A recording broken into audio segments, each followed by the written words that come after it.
I swear by the Almighty God that the evidence I shall give to this honorable legislative assembly shall be the truth, the whole truth, and nothing but the truth.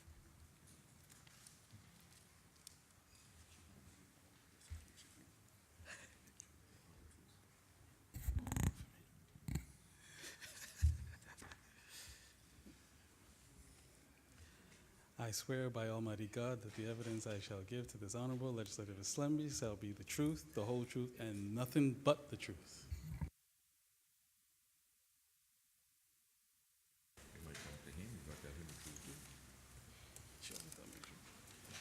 I swear by Almighty God that the evidence I shall give to this honourable legislative assembly shall be the truth, the whole truth, and nothing but the truth.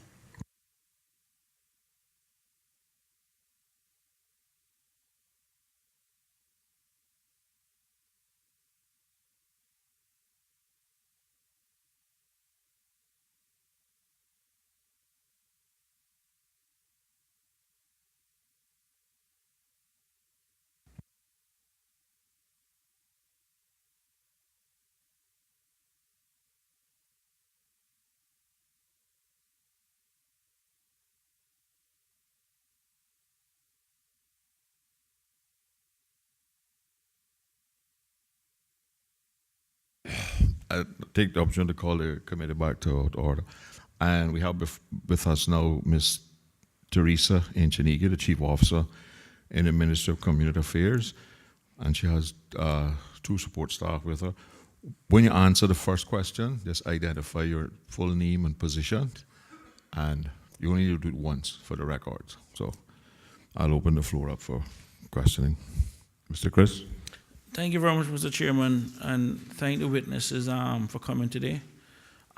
Similar as I mentioned to the last witness, the purpose of this follow-up meeting is more to see what progress has been made, and more importantly, what we can do to find solutions. It's not about trying to place blame, because at the end of the day, every single one of us in this house, along with the public service, is here to serve the best interests of the public. So that's pretty much what we're trying to get to. So there's no gotcha questions, or at least I can speak for myself, none of that kind of stuff.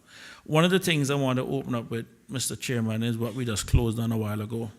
That really alarmed me when I found out that the staff at NAU that's working those long hours is receiving no extra compensation or anything. And why that bothers me is that there was another department where the head of department was actually being paid, or I've been paid a chunk load of money of time in lieu. And I'm trying to understand what level of consistency is between the different ministries, where a head of department in one can receive comp payment and staff in another department isn't receiving it. It seems a little bit inconsistent application of the rules. And that staff is doing their work like the other one. Yeah, so I'm trying to understand why, and well, I'm going to tell you exactly the position I'm talking about is the fire chief that left.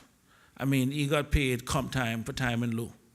You know what I mean? And then we have staff in NAU working for X amount of hours, not getting paid overtime. That seems to be a complete mismatch in terms of government policies between ministries, and I'm trying to understand why that is the case. So I don't know if the question, well, I guess Mr. Jefferson and I guess, well, the two chief officers, Ken, sorry, the two chief officers inside here who ultimately, under the public service management law, is delegate a lot of responsibilities for your respective areas, can at least explain to me why a head of department, recognizing that that's a different ministry altogether, is getting comp time, time in lieu, and staff in another department who's really working hard away from their families isn't getting anything. I mean, that just seems grossly unfair.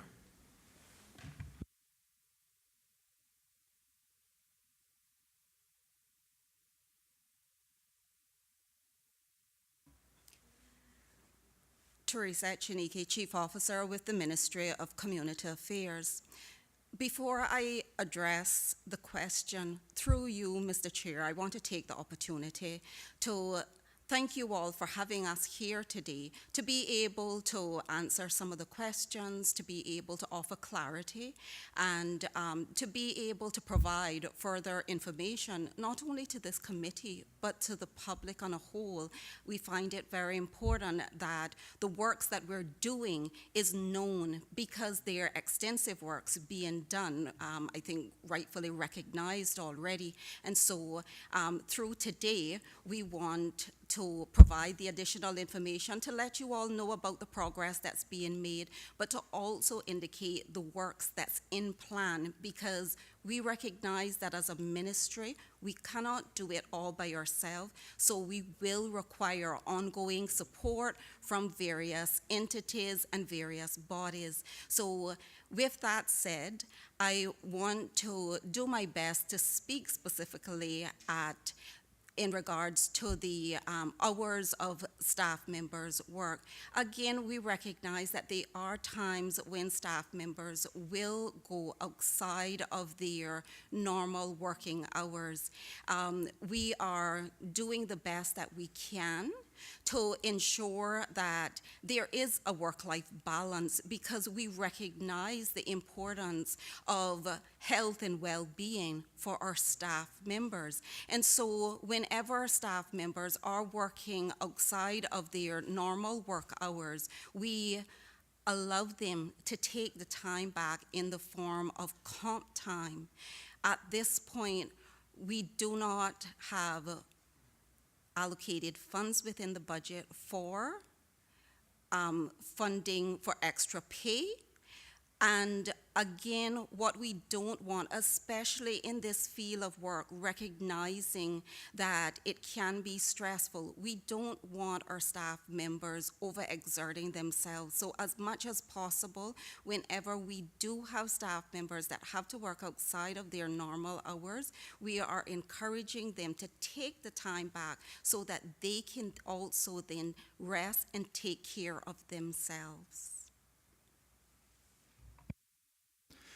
Sorry, Mr. Chair, just to speak to the matter of comp time. Comp time is required by the comp time policy. We have a formal comp time policy in government to be taken before an employee leaves the civil service. In cases where that is impossible, that is, a staff member has reached the end of their contract and they have not been able to take comp time, it is allowed to be paid out with the Deputy Governor's approval, and that's the only way it can be paid out. We actually police that in Treasury, so we actually go back to the department and push back to say this has not, whenever comp time is being requested to be paid out, that it has to go back to Deputy Governor and get his approval before it can be paid out. So the situation, I'm not aware of the one with the fire chief. Presumably it happened at some point, and then that either would have had to have Deputy Governor's approval to be paid out. So I think there's two situations here. Because government, we have both comp time, time in lieu, as well as overtime. So we have some departments paying out overtime. I mean, we always hear about fire receiving overtime, but it can also be comp time. So there's another solution for the members of NAU to receive comp time. So where they're working these long hours, they could be getting that time back. Like you say, for employee wellness, we want to ensure that our staff aren't worked to 1 a.m. because that's not a good situation for our staff. And the best situation would be to recruit additional staff to ensure that our staff aren't working till 1 a.m. because it's a staff wellness thing. We're required to be a good employer, and if we have staff working till 1 a.m., we're not being a good employer at that point. In your experience, what would cause us to have to give a head of a department $41,000? $41,000 So, Mr. Chair, I for comp time. Okay, I referred to comp time. I'm not aware of this specific situation. Presumably you're referring to the same situation Yes. that was mentioned for fire. I'm not aware of that situation, but generally a head of department or any member of staff, their comp time should be managed so that it is taken before they leave. I'm not aware of this situation at fire to say whether that was able to happen before the contract expired or not. We'd have to go back to the actual ministry to see why that was allowed to take place. Thank you, I Mr. apologize. Chairman. Okay, And- well, I think we're getting a little, I want to bring us back on topic. But I want to ask the Chief Officer, in the government minute for July 2018, the government response says that the poor relief law was being reviewed and anticipated that that review would be completed by the end of 2018. Can we have an update on where the review of the poor relief law is?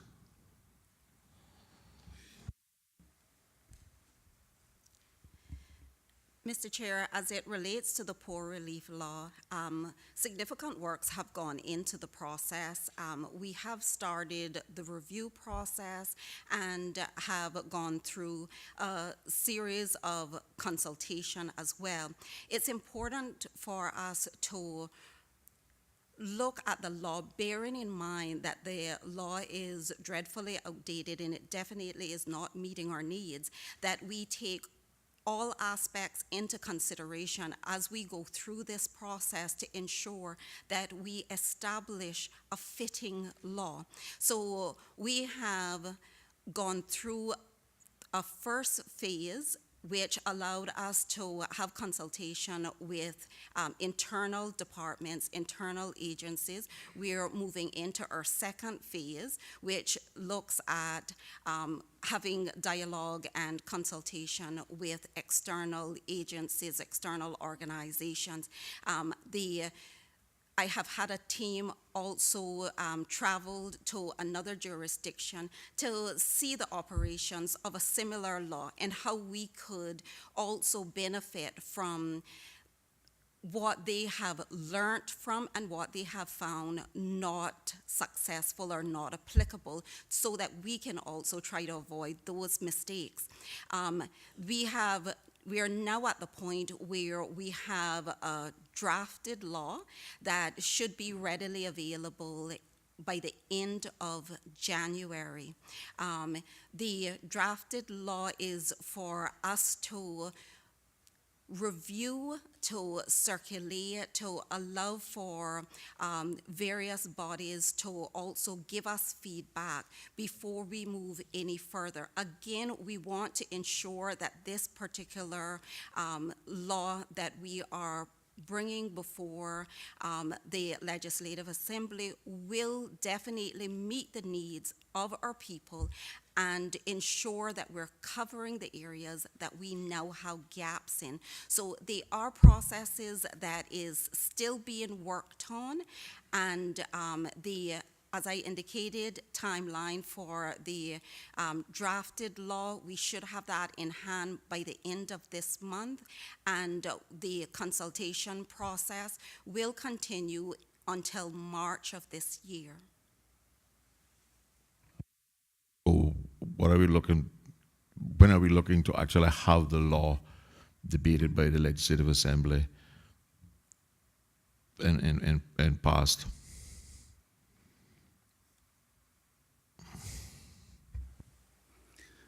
Andre Ebanks, Deputy Chief Officer, Ministry of Community Affairs.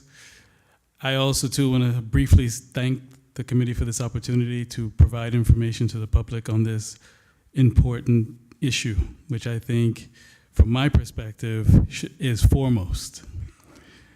In relation to the legislation, I think I'll take a slight step back, because as I reviewed the transcript for the last PAC meeting, I think this committee was waiting on regulations underneath the Poor Persons Relief Law.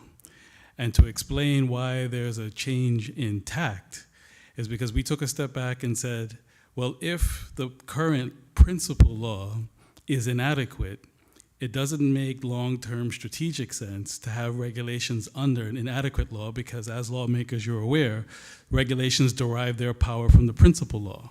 So if you don't bolster the principal law, it makes little sense to have regulations underneath a weak law.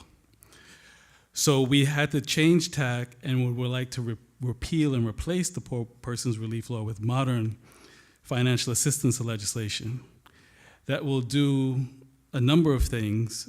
First and foremost, I think we can all agree, let's change the name.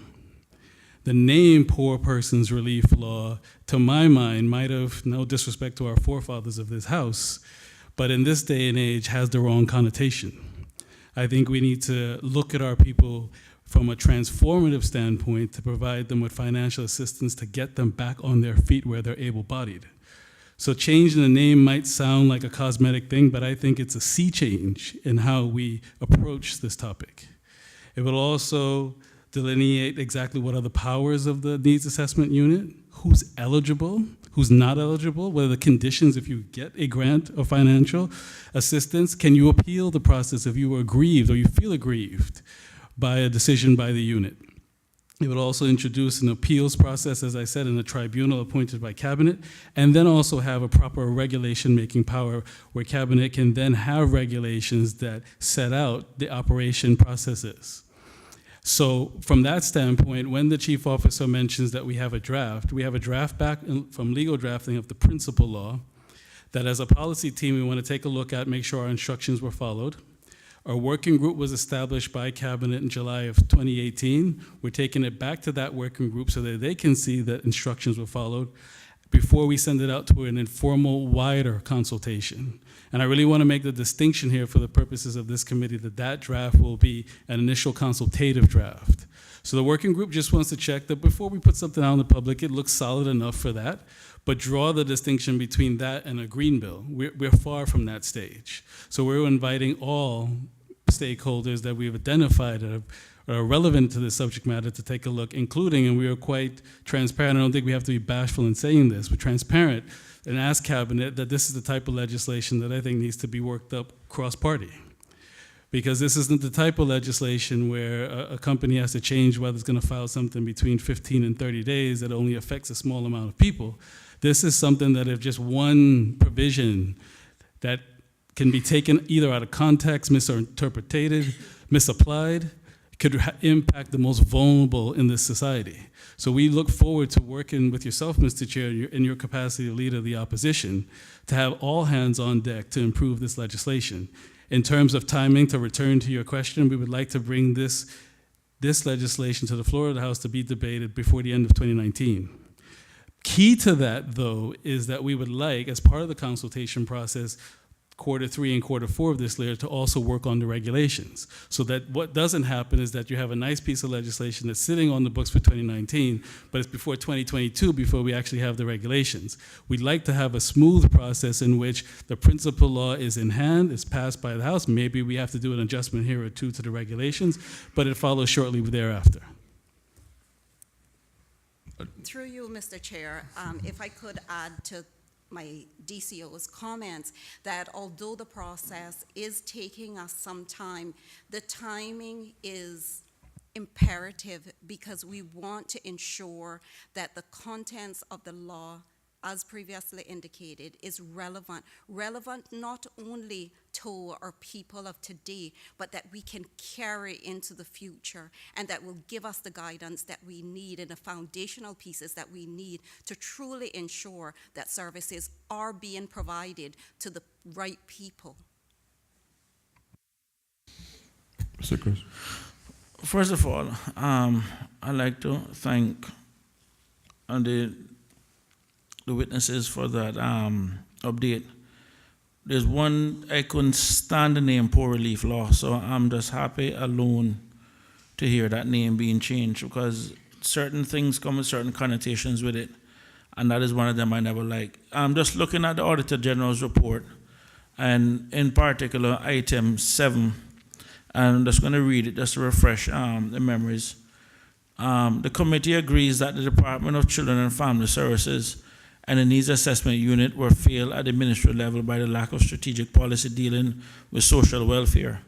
The ministry acknowledges comment, the response is the ministry acknowledges this comment. As aforementioned, in order to have clear strategic guidance as it relates to social welfare, the NAU, in partnership with the ministry, will review the Poor Persons Relief Law and enhance internal policies by the end of 2018. One of the things I just want to try to get an update on is in terms of where we are. I recognize that you guys are working on a legislative aspect, but in the meantime and in between time where we still have a service to provide to the public, just an update in terms of where we are with regards to strategic policy and also what enhancements have been done to internal policies that would increase some level of coordination and having those departments work in sync.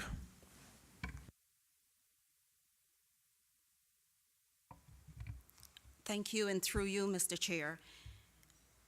I am pleased to indicate that we have an established strategic framework in place that will guide our processes, and the vision of our strategic framework is to be able to provide sustainable and transformational financial services for the Cayman Islands. We have established a key mission, and we have also establish specific and broad key goals that will guide the direction that we're going in and ensure that the needs and the services are indeed met. For the benefit of the committee, if you would like me to go into some of the details of this, I would be happy to. If not, we are more than happy to provide this to you separately for your benefit. It's best if you give us a copy so we can look at it at committee stage. Yes, Mr. Chair. Just as a matter of housekeeping, previous time, we had the issue with the KPMG outline business case, which was supposed to be followed by another business case. Have we since developed that business case, or where are we with what it is that KPMG was working on from the last time?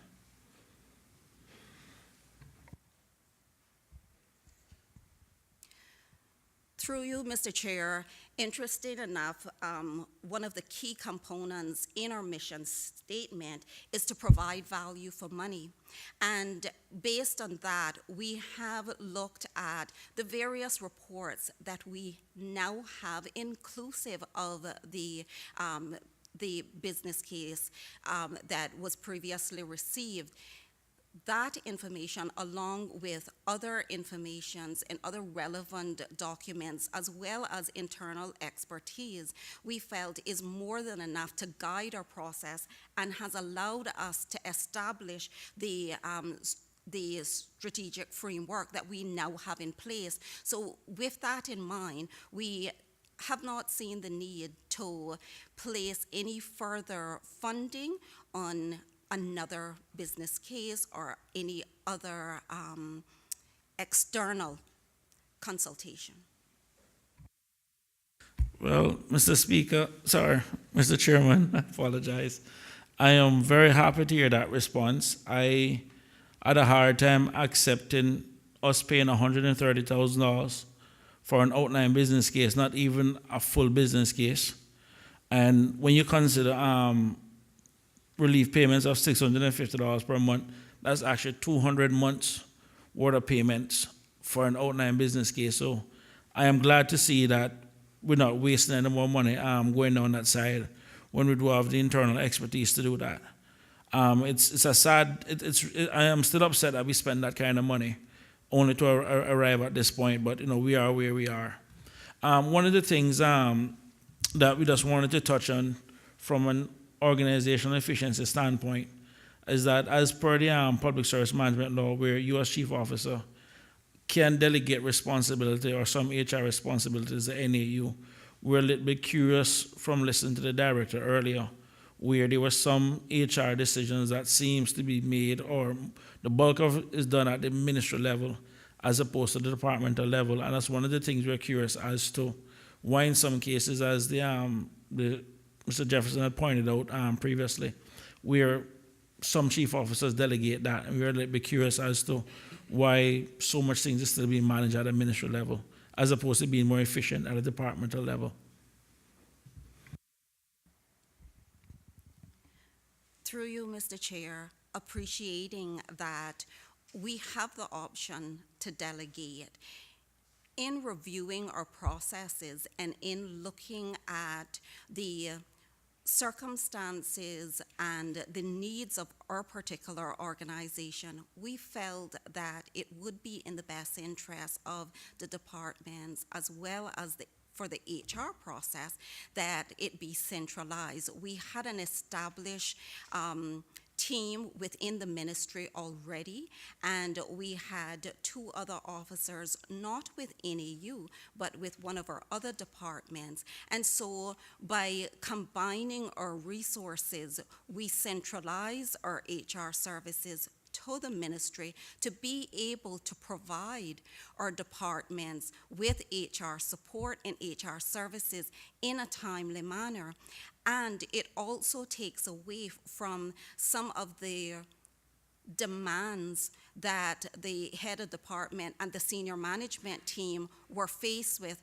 And what we wanted to do by reestablishing this process was to allow for the HODs and their management team to focus on the day-to-day operations. Now, with that said, the decisions by our HR team within the ministry is done in consultation with the departments, and recommendations from the heads of department are taken into consideration. Mr. Chairman, through you. Focusing on day-to-day is all well and being, but put yourself, would you like someone to give you someone in your department that you as a professional in your field feels is not qualified or up to par to what you want?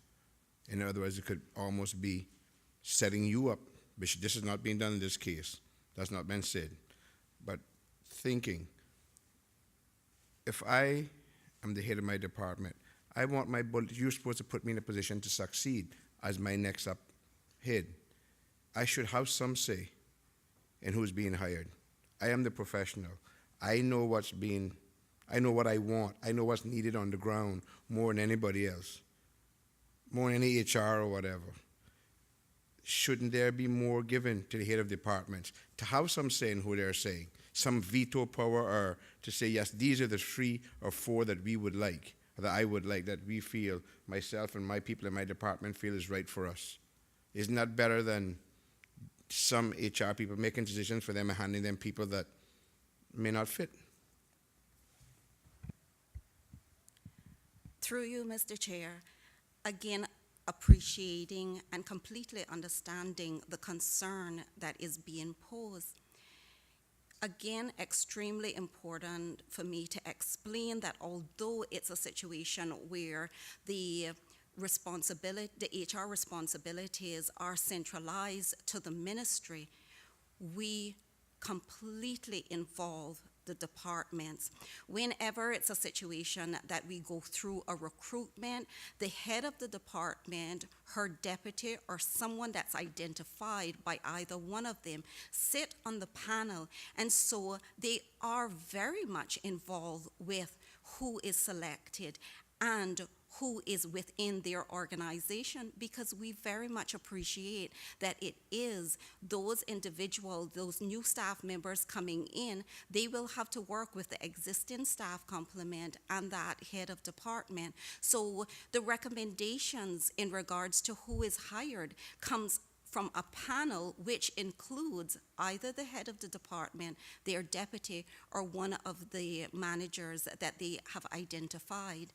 And at that point, those recommendations then are filtered on to myself as chief officer for support. It is very, very rarely that we have a situation where those recommendations are not supported.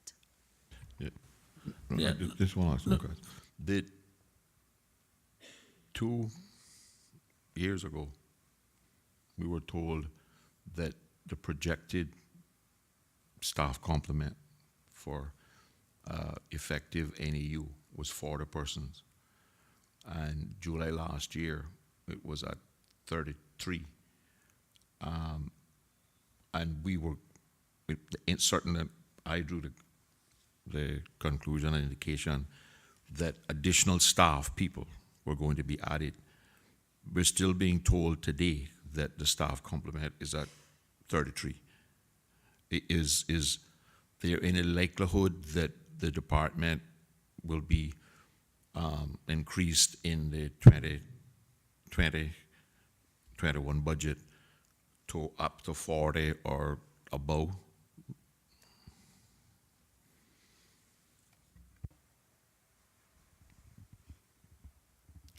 Thank you for your question, Mr. Chair. The budgeted amount of 33 posts, when we reviewed those numbers and took them into consideration, we had in that amount about 7 posts that were vacant. Again, in reviewing our services and ensuring that we were making the right decision, we felt it necessary to fill those posts first before making any further decision about increasing the staff complement. The ministry have endeavored to ensure that the vacancies have been filled. Unfortunately, there have been a few occasions this year where we've had some resignation, and so we would fill the posts, and then we resulted in 1 or 2 being left vacant. However, again, the ministry supported the department with ensuring that recruitments are done in a timely manner and that the posts are filled as quickly as we possibly can get them filled. We would like to assess the staff complement and their performances before making any further decision about increasing our head count at this point. Sir, just for the listening public clarity, I just want to make it perfectly clear that the Public Service Management Law gives the chief officer ultimate responsible for HR within the section, and they're the ones who ultimately will be held account if something goes sideways. So if someone I don't want anyone to feel as if though there is something that somebody shouldn't get, because the person who's responsible for HR is ultimately the chief officer as per the law. One of the things I'm curious about with regards to turnover in NAU in particular is the exit interviews, in terms of what have we learned from the exit interviews of those people who have left. I'm assuming exit interviews were done, and then what have we learned in terms of what it is that we can do better in terms of to reduce any future turnovers?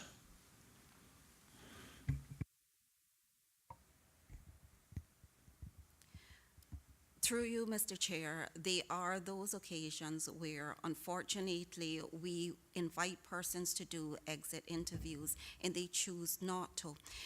From the ones that will participate in the exit interviews, the reason that they are leaving the organization may vary depending on their circumstances. Again, that we're reviewing the information, because for some persons, they have recognized that that is not the field of work that they want to be in. It is somewhat of a stressful job, and some people do not realize the extent of the stress that is in that job until they get there and they actually start to work. That's becoming more and more obvious, and we understand and we appreciate that if it's not in that individual's best interest for them to remain there, that we support their resignation.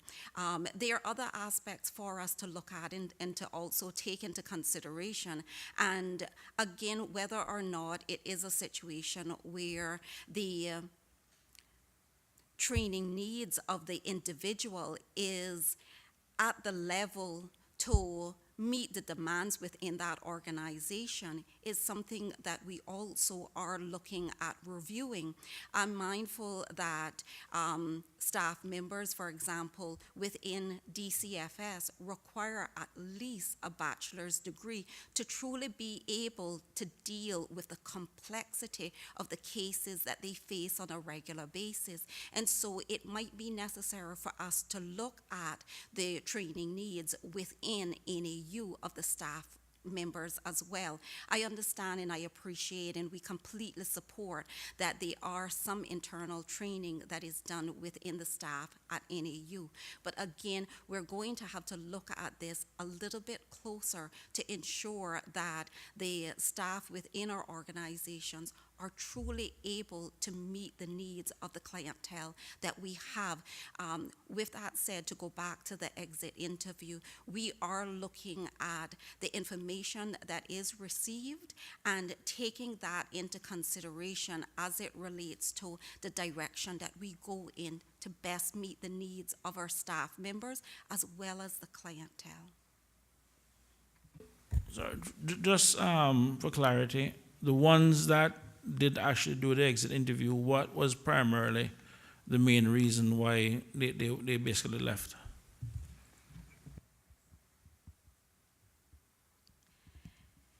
I'm speaking from a general perspective and would be very happy to provide you with additional information on this.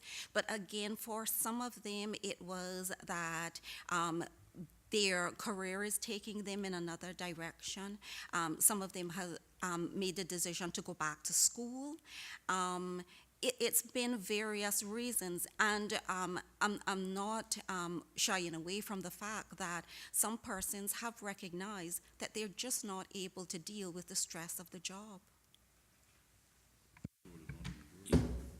In your opinion, and this is one of the questions I'd posed to the previous director that was here, is I do recognize that within our structure that we have created, especially within the private sector, because most of the clients that you would have been people who were previously employed in the private sector, because had they been government employees to some extent, then they would have had the medical and at least a decent pension and so forth. I mean, considering, not to say that there aren't previous public servants there, but recognizing that we have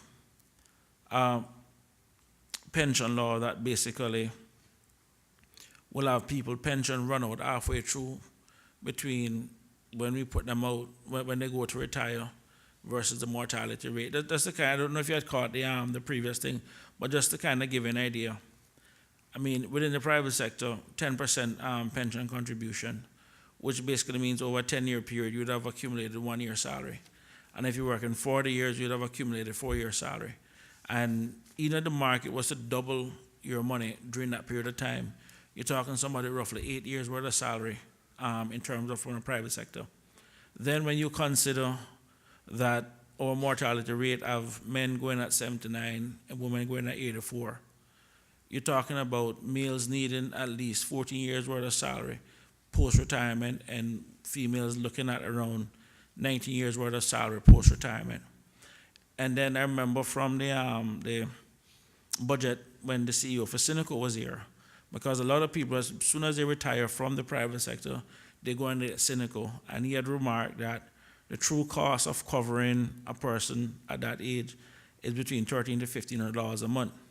And I'm also mindful that under the current pension law, the maximum person can get per month is $1,080. So we already creating a situation right now where people retiring from the private sector is, in essence, will become a future burden within the government. And that is something that we in this house, the 19 of us, will have to find a way to fix, because in essence, it's a problem that we already see it coming, and it's going to be growing every year. Because one of the best medical plans you can have right now in the country is actually to be an indigent, and then the government basically covers you. So we do recognize that. And I say all of that to say, as a chief officer, and I know you have had years of experience working in this field, what do you think it is that we need to do? Because the director had mentioned before, resources is one of the biggest things she needs. And I can tell you from where we sit, at least I would like to think my colleagues think the same way, is that we should be focusing on preparing people to better be able to help themselves, as opposed to looking at ways to grow this issue. So I say all of that to say, what do you think it is that we need to do as a society, as a country, and having been involved at the ministry level, to actually not have this problem compound? Because the current structure is going to make this problem worse in the next 5, 10, 15 years. We saw it last year with NG 55. I remember that budget number starting at 10.8 million, and 2 increases later, it ended up at 25.4 million for 1 year. Over a 4-year period, that's over $100 million. That is a lot of money. So the question in all of that, that long preamble is, from where you sit, what do you think it is that we need to be doing better, we need to be doing differently? But it can't be a situation of believing that we can just keep throwing money at a problem when the issue is more structural than anything else.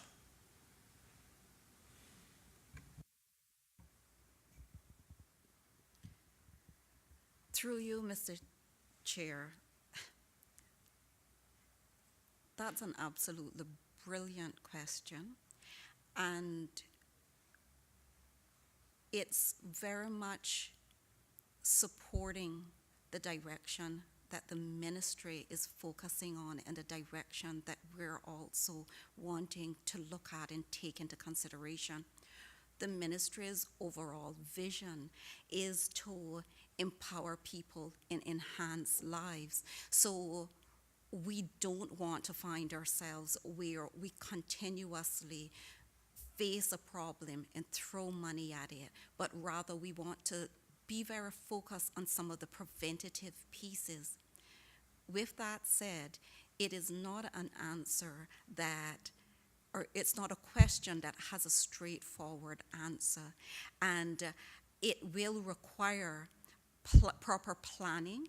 It will require the coordination, not only of the Ministry of Community Affairs, but with a number of other ministries to ensure that we are looking at the problem from a very holistic approach and that we are establishing a national strategic plan to deal with these issues, because no one ministry or department can do it on our own. When we're talking about social issues, it is very vast. And so we are taking into consideration Ministry of Health, Ministry of Education, and we are working already with some of these ministries to ensure that the plans that we're starting to develop are looking specifically at what is it that we need to do to move away from increasing our budget, but rather to focus on some of the preventative pieces. So, unfortunately, sir, it is a long response, and it might not be specific to answering the question, but what I will say to you is that it is a work in progress. Any other questions? I just, getting back to the vacancies, what is the average timeline between somebody resigning or a vacancy being created and a person being put back in the seat?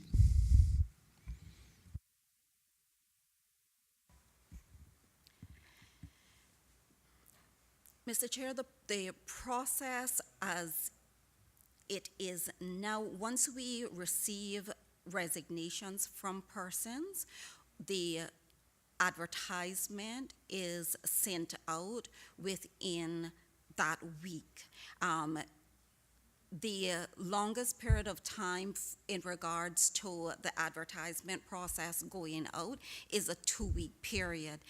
Once we go through the advertisement process, we are reviewing the applications, we're shortlisting. I can't specify that there is a set time for the mere fact that there are factors for us to take into consideration. It might be from the point that we have done our advertisement and done our interviews might move very, very quickly. Once we are making offers to people, it might be some delays because we have to wait for them to give us a response. We have to wait for their documentations to come in to us, the medical to be completed before the actual appointment takes place. But what I will say to you, Mr. Chair, is that the ministry and the HR team work very, very hastily to ensure that those posts are filled in a timely manner, because we recognize that with both of our entities, with both of our departments, it's essential that they have the relevant staff within their organization.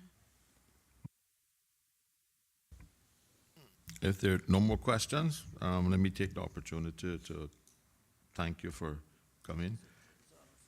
Oh, sorry. Apologies, I know the chairman's about to thank you, but one of the things I just want to make clear is when the separation was done between NAU and DCFS, I could be wrong, and I hope I'm wrong, but looking at what came out of the audit program, and I think back in hindsight, we should have had DCFS here also, because what I know is a lot of focus has been on the actual payments and not the programs. And I think it's important that we actually have both going hand in hand. Because one of the things I think that Mr. Earlston had mentioned was, having people registered with NWD and everything else. But registration is just one part of the thing that we have already accepted that NWD has not worked. That's the reason why we have created a new Department of Work, because that in itself is recognizing certain issues. But what I'm saying is that we need the social programs. Now, the Auditor General mentioned in a previous report that we need to move our budget from output to outcome. And that's one of the things where we're open not to see 2,000 hours of visit or 300 visits and that kind of stuff, but rather something tangible, something concrete. Because ultimately, this is one of the very few departments that literally face the public on a daily basis, and one of the few areas that most members in this House would have to be dealing with, because most of the time, when people come to us with a problem, it is where we have to reach out to one of your departments. So it is always a very high-profile department to begin with. And I know you have dedicated people that work there. I've interacted with many of them, and I really want to pass on my thanks. But what we wanted us make sure of, just briefly kind of give, I guess, the committee what is being done from a ministry level in terms of coordination between those who are receiving the payments and versus those who need the program, because ultimately the programs are designed to get the individuals to help themselves, so they'll be needing less payment. So the question is, in all of that, what coordination or what strategy or what is being done to make sure we're looking to reduce those numbers? Because what I'm hearing is the numbers keep going up. And what's going to happen is either A, it means that more people are coming on, or B, the programs aren't addressing the issues that they need to be addressed. So which is it? I mean, is it just the economic situation where people are climbing on, or how do we find a balance between the two? Through you, Mr. Chair, we recognize and we also very much appreciate that the financial services and the financial component is only one small aspect. Whenever persons come in for financial assistance, they're underlining issues. And henceforth, that's why it is so important that that coordination and that collaborative approach between both NAU and DCFS is ongoing, that it is very strong and very stable. Having social workers within that organization is actually to the advantage of the clientele, because when they're coming into the organization for specific financial assistance, the other underlying issues that have been identified can also be looked at and taken into consideration right there without them going anywhere else. And again, what we're trying to do is to meet the client where they are and not have them move from one place to the next. We have seen this process of collaborative approach work in other jurisdictions, and so we feel very confidently that it will work here. It will require some organization. It will require us monitoring to ensure that the needs of the individual are truly met in the timely manner, and that the specific needs are being identified so that the preventative programs and the intervention programs are being offered along with the identified needs. So again, those are areas that we are looking at, we are developing. But what I will say to you is that collaboration between those two entities are being supported by the ministry, and we have seen the benefit of such an approach in other jurisdictions, and plan on developing that further within the Cayman Islands. In addition to the works between our organization, there are intervention services and there are educational programs being offered by other departments that, again, it will be necessary for us to coordinate with them and to make referrals as necessary. So again, I go back to say, to reiterate what I said earlier in terms of we are working with not only the two agencies or the two departments under our ministry, but with a number of other agencies to try to take that holistic approach and truly meet the needs of our clientele, which we know for many of them it is not one issue, but it is a number of issues that we have to look at, that we have to pay attention to truly get them to the level that we want to get them as a stable and a productive citizen in our country. Mr. Chair, through you, if I may add to that and expand, I think Mr. Saunders has hit the nail on the head. And I'm going to try to link a few points that have been discussed together. So in terms of taking a step back to what are some of the pain points for an employee and why they might leave. Maybe some of them don't do exit interviews, but Cayman is small and you can have a cup of coffee and say, why did you leave? Some of them struggle, and this sounds like a small point, but it's large when you think about it, with the department's database.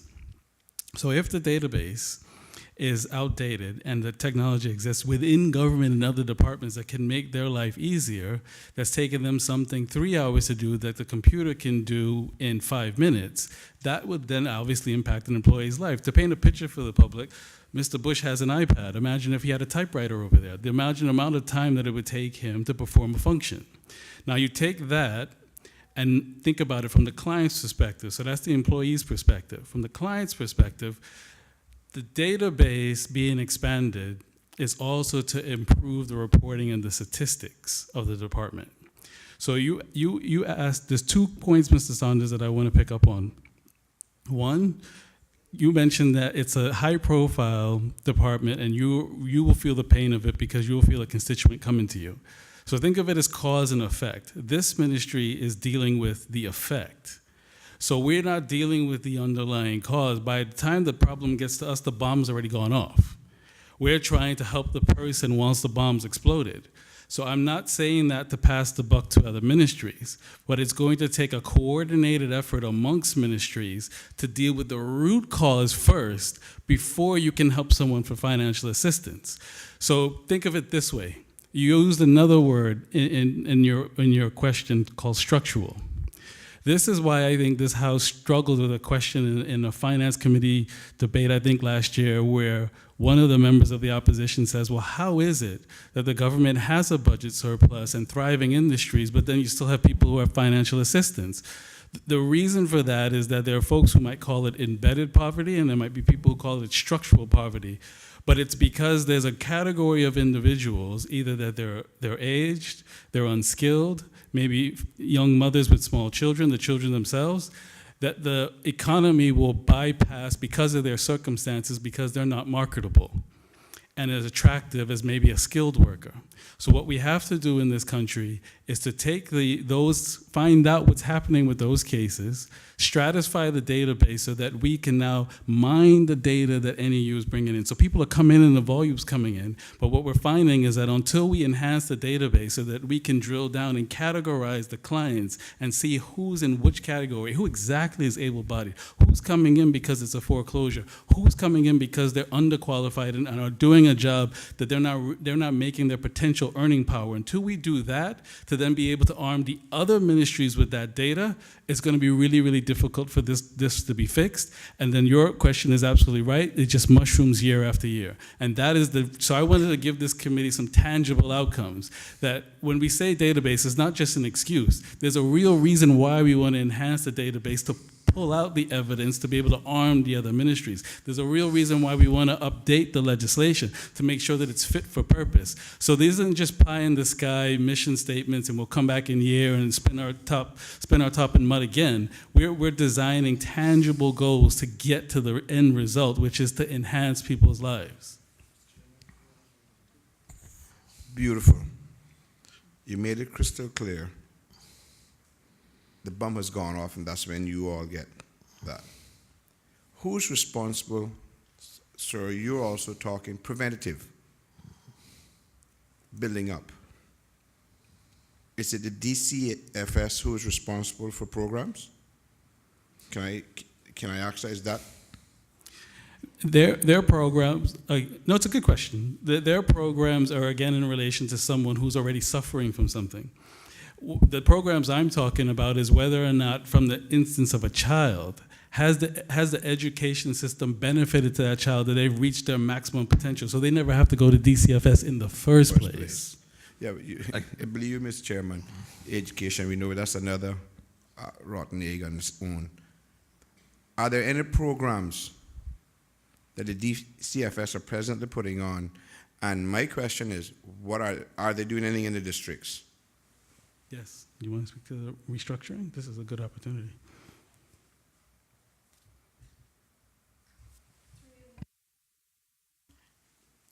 Through you, Mr. Chair.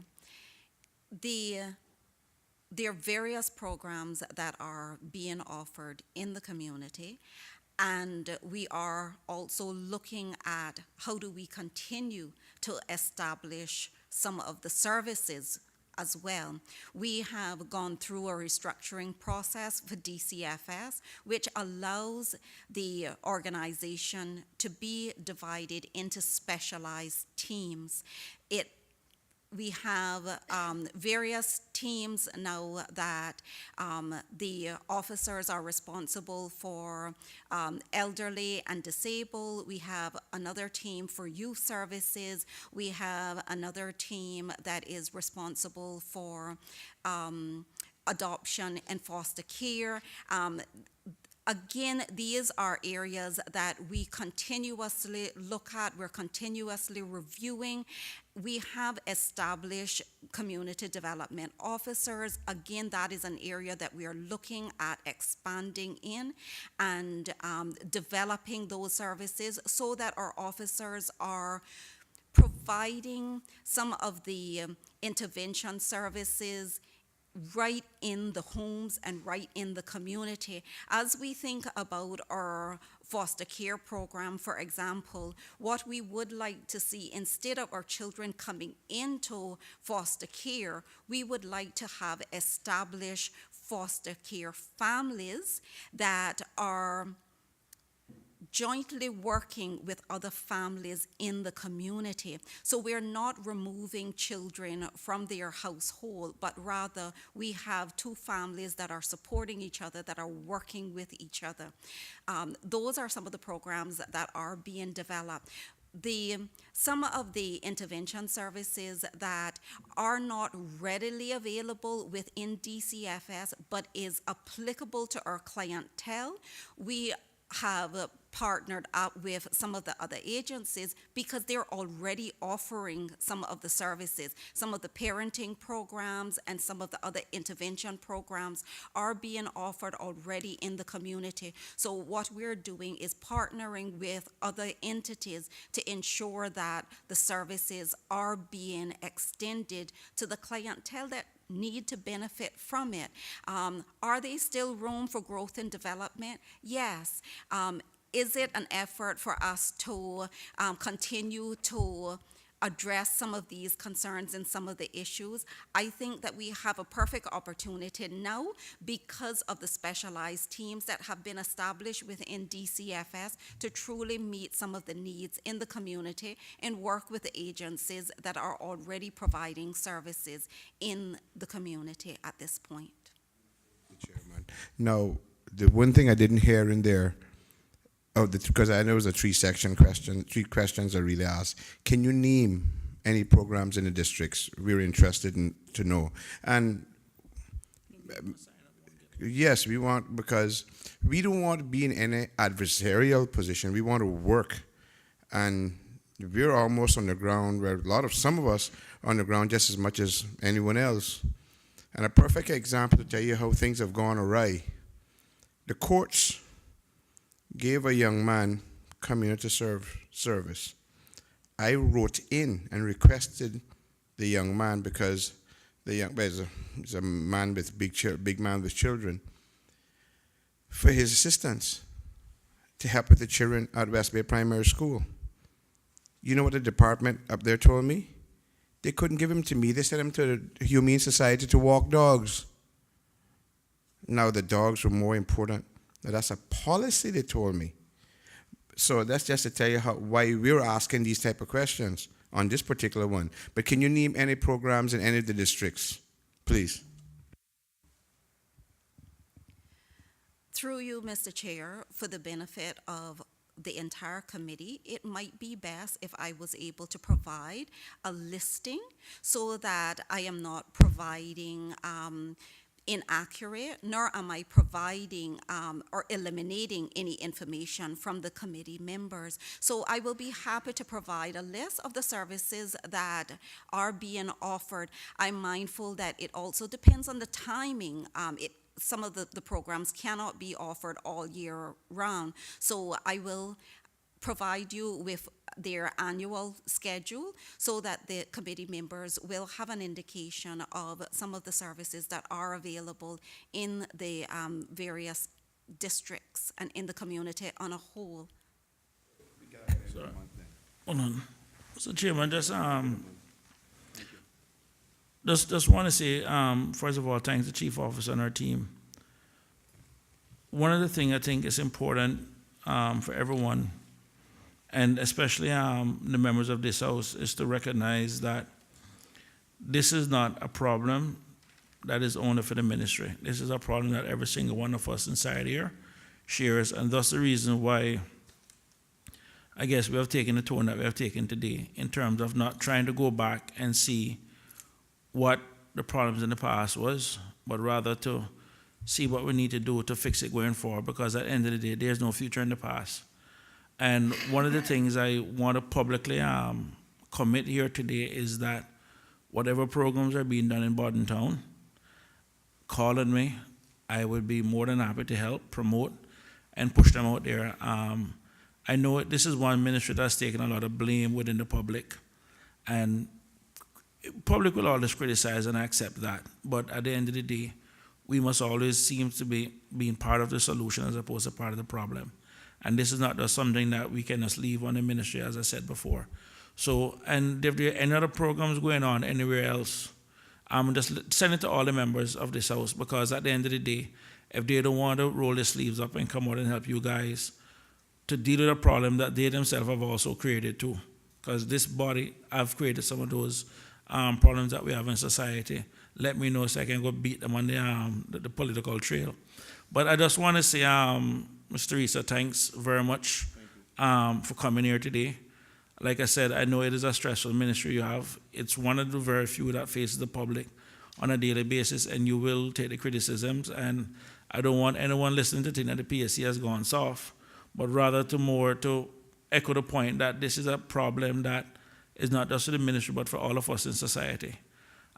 This is, at the end of the day, a community that's about caring and sharing, and those are some of the values that we need to bring back. I like some of the answers that were given today. I like the fact that you guys are getting rid of that poor relief law. I hate the name of it. I can't stand it. It takes away the dignity of our people.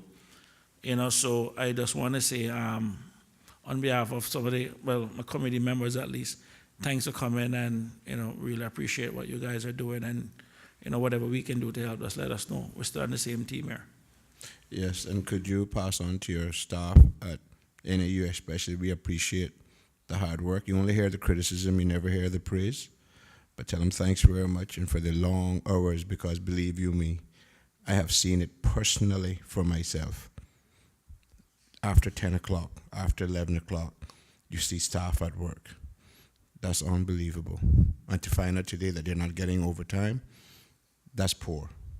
Thank you very much. Thank you all very much. And with that, the committee will be adjourned until 9 a.m. tomorrow morning. Yes, sir.